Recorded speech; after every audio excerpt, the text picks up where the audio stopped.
Assalamualaikum warahmatullahi wabarakatuh dan selamat sejahtera. Okey, untuk hari ini, untuk PDPR PJPK tingkatan 2 bersama cikgu, Cikgu Syaibah, untuk tajuk merejam lembing. Okey, sebelum kita pergi kepada fasa bagaimana cara untuk merejam lembing, kita pergi dulu kepada teknik pegangan lembing. Okey, teknik pegangan lembing ni sangat-sangat penting. Okey, teknik pegangan lembing merupakan salah satu faktor yang menentukan jarak yang baik dalam rejaman lembing. Okey, terdapat 3 teknik pegangan. Okey, yang pertama sekali gaya Amerika, yang kedua gaya finish dan yang ketiga gaya Fox. Okey, kalau kamu tengok gambar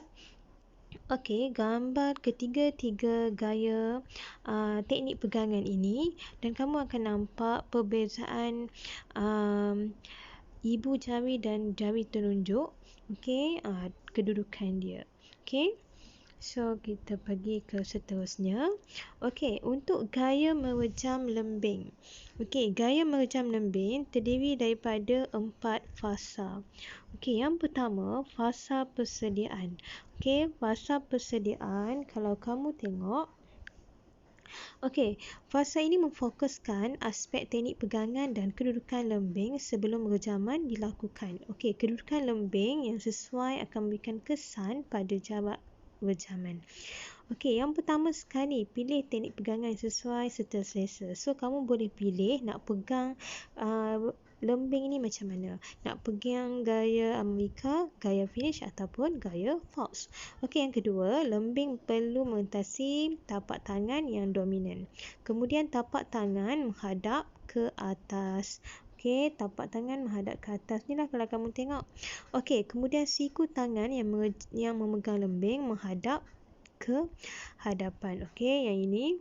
Kemudian berdiri dalam kedudukan badan yang tegak dan selesa. Lembing dipegang pada paras atas bahu dalam kedudukan bersudut 90.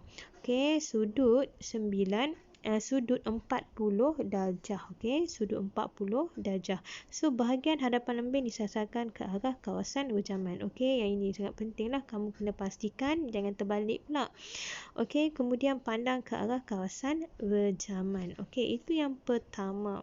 Okey, yang seterusnya, fasa lari landas. Okey, macam mana kamu nak berlari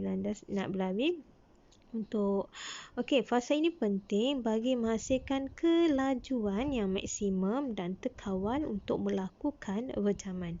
Okey, fasa ini akan menghasilkan daya bagi mendapatkan jarak rejaman yang lebih jauh. Okey. So, yang pertama sekali, pegang lembing pada aras kepala selari dengan permukaan track. Okey, nampak? Okey, kemudian pandang ke arah kawasan rejaman serta mulakan larian secara terkawal. Tingkatkan kelajuan untuk menghasilkan daya. So, semakin lama semakin lajulah. Okey, tingkatkan kelajuan untuk menghasilkan daya. Tangan yang bebas dibengkokkan dan menyilam badan pada aras muka. Okey, yang ini kamu tengok. Okey, kemudian berlari secara lurus diikuti dengan langkah terakhir yang lebih panjang. Lentikkan badan ke belakang serta berat badan dipindahkan ke kaki belakang. Okey, pada langkah terakhir, tumit kaki hadapan menekan ke arah track diikuti dengan menyilang kaki crossover. Okey, kalau kamu nampak ini. Okey, pindahkan daya dari kaki ke tangan sebelum memasuki fasa rejaman.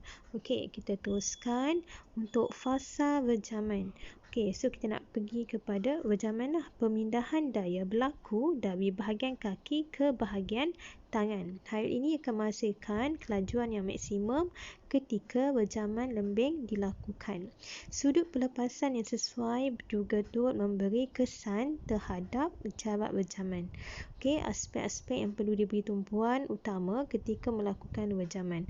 Okey, yang pertama sekali, lembing pada kedudukan bersudut 40 darjah. So, kamu kena buat, saya ingatkan dia dapatkan sudut dalam agak-agak 40 darjah. Tumit kaki hadapan menekan ke arah track serta badan dikilas ke sisi. Okey, so yang inilah kalau kamu tengok, so kamu nak lontarkan, kilaskan badan. Okey, lentikkan badan ke belakang untuk mendapatkan daya, tolak lembing ke belakang serta tarik ke atas dan ke hadapan. Pindahkan berat badan ke kaki hadapan. Okey, ni setelah kamu lari-lari, dah lari-lari kan, so kamu sampai dekat kawasan nak kamu wejam. Okey. Okey, pastikan lepaskan pendudukan bersudut 40 hingga 45 darjah dengan tangan ke hadapan. Okey, pastikan jangan melepasi garis lengkung ni pelajar. Okey, kalau melepasi, so dia dianggap batal lah, tak boleh dikira. Okey, mesti setakat ini sahaja. Kaki tak boleh melebihi garis lengkung. Okey, kita teruskan.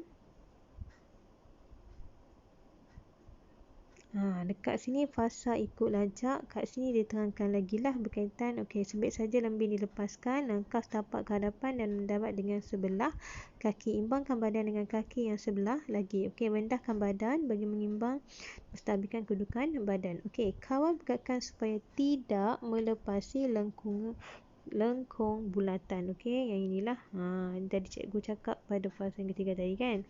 Okey, so pandang pergerakan lembing.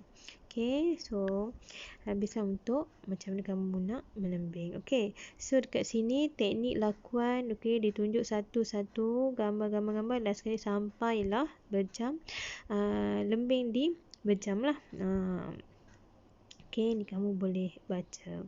Okey, dan kamu tengok dekat sini. Okey, kalau kita buka lagi. Okey, untuk wejaman sah dan batal, pegang pada bahagian balutan semasa lakukan wejaman lembing. Wejam dibatalkan jika peserta menyentuh garis melengkung atau kawasan di hadapannya. Peserta hanya boleh meninggalkan landasan larian setelah lembing mendarat. So, kalau lepas lembing tu mendarat kena dekat tanah, baru kamu boleh beredar. Okey, baru boleh meninggalkan landasan larian. Okey, selagi belum mendarat, so dia masih lagi dekat atas kat udara, so kamu tak boleh terus lari keluar. Okey, wejaman lembing mesti dilakukan melalui atas bahu. Okey, mesti atas bahu, tak boleh bawah ataupun kamu pegang ke bawah kamu terus bawa je kan, tak boleh. So dia mesti atas daripada bahu kamu. Okey. Okey. Okey, so latihan cikgu nak kamu buat modul. Okey, buat modul yang telah diberikan kepada kamu. Okey, iaitu pada muka surat 19. Okey, sampai habis tajuk merejam lembing sahaja. Okey, terima kasih semua.